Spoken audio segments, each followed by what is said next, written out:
जैद भाई कैसे आप, ठीक है ना? अरे एकदम फर्स्ट क्लास भाई।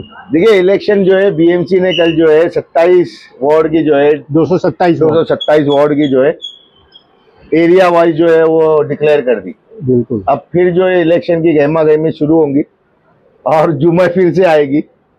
ये जुम्मे का मसला जो है उम्मत को ले डूबेगा।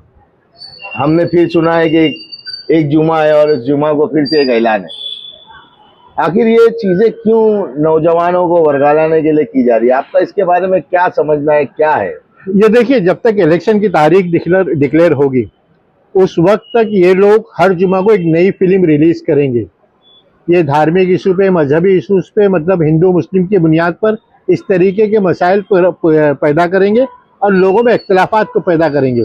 और ये हालात ठीक नहीं है। इस तरीके से, जिस तरीके से हुकूमत ने सख्ती दिखाई है, आप जज्बात से बात मत करिए कि हम ये कर लेंगे वो कर लेंगे, जिसके नतीजे के एतबार से जहाँ पर कौम का नुकसान है, लोगों का नुकसान है, नौजवानों का नुकसान है। आप तालीम की बात करिए ना, रोजगार की बात करिए ना, मजहबी इशूज पे। फलस्तीन का मुद्दा तो कितना है, 57 मुल्कों ने तो चुप्पी ले रखी है। अच्छा, हमको बोलने का हक है, बोलना चाहिए, लेकिन आप वक्त की नज़ाकत को समझो। हमारे सामने कितनी नज़ीर है, बरेली शरीफ की एक नज़ीर है, पूरे कानपुर की एक नज़ीर है। कितने बच्चे जेलों में चले गए। आप एक, और सबसे अच्छी बात है शोएब भाई, आप अक्सर कहते हैं कि अगर क़यादत मजबूत नहीं हो और आवाम में डिसिप्लिन नहीं हो तो उस वक्त तक लोगों को भड़काना ठीक नहीं है। क्या ख्याल है आपका? बिल्कुल, मैं तो ये कहूंगा कि आज की तारीख में ये नौजवान बच्चे जो है किसी भी कॉल पर, किसी भी सियासी पार्टी के कॉल पर जब लब्बैक कहते हैं, इनको सोचना चाहिए।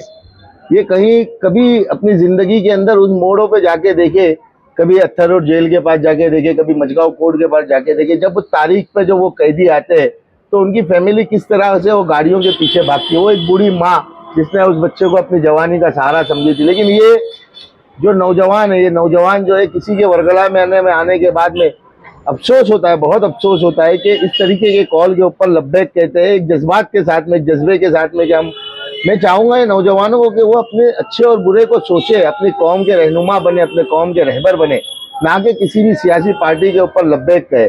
आने वाला वक्त जो है ये बहुत ही नुकसानदेह है अगर इस तरीके की हरकतें होगी तो। शोएब भाई, आपने कुर्रा की मिसाल देखी होगी, वो लोग जो गाड़ियों पे स्टिकर लगा रहे थे, क्या हुआ उन बच्चों का?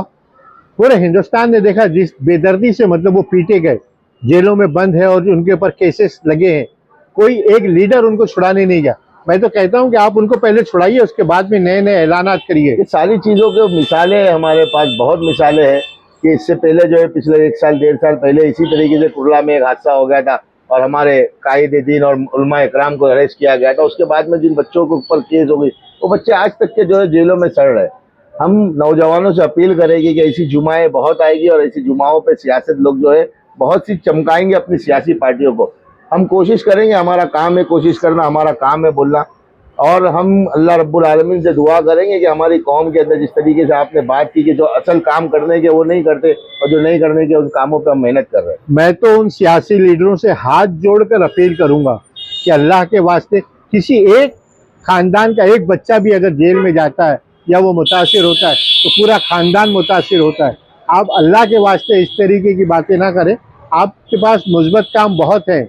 नशे के खिलाफ तहरीक चलाइए, एजुकेशन के उसमें बढ़ावा उसको करिए, सेहत के लिए आप मामलात को उठाइए। ये चीज़ भी, ये जज्बात लोगों के मीठे नहीं है, लेकिन आप इन जज्बात से खेलकर अपनी सियासी दुकान को चमकाने का काम ना करें। हम तमाम मुसलमानों से, खास करके मुंबई के मुसलमानों से जो है और नौजवान बच्चों से अपील करेंगे। एक तो हमारे पास पहले ही जो है रोजगार नहीं है, हमारे घरों के अंदर मसाइल है, कभी तालीम के मसाइल है तो कभी मेडिकल के मसाइल है।